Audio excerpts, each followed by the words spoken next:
Those Florida shootings happened just hours before an active shooter training exercise over at the University of Sioux Falls. And the man in charge of it is himself a Florida resident with an extensive background in law enforcement.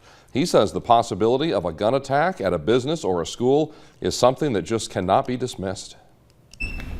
Even when it's a drill, it's difficult to watch. The image of someone with a gun taking aim and firing at the defenseless. I think we're probably in the most violent times in history right now. This is Robert Tirolo. He's a trainer with a group called Alice. His job is to teach people how to give themselves the best chance possible to escape someone with a gun who may want to kill them. When it comes down to it, you need to be able to wrap your head around what's happening. You can't stay with this can't be happening to me attitude. This setting at USF, a college building with students in classrooms, hits home for a lot of the people undergoing this training. One of them is Jerry Luckett, who is an associate professor of business at Dakota Wesleyan in Mitchell. It teaches us so that we can prepare the students to start throwing things, reaction versus action. Jerry tells us the reality she sees these days is that active shooter situations are becoming so common, they are now a top-of-mind idea that in your everyday life someone could threaten you with a gun. This has become an everyday occurrence, which is really a scary thought in my world. I usually tell them that there's more than likely going to be a shooting sometime during the class, in that 2-day period or that 5-day period, depending on the class that I'm teaching.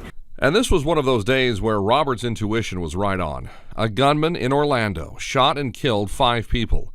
Orlando is about 3 hours from where Robert lives and served for years as a police officer.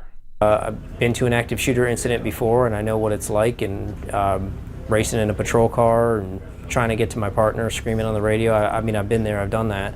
And Robert's intuition is that there will be another shooting sometime, somewhere, hopefully not here. But that's what everyone hopes, that it doesn't happen here. Now, as we mentioned, Robert teaches a program called ALICE. It's actually an acronym. It stands for Alert, Lockdown, Inform, Counter, and Evacuate.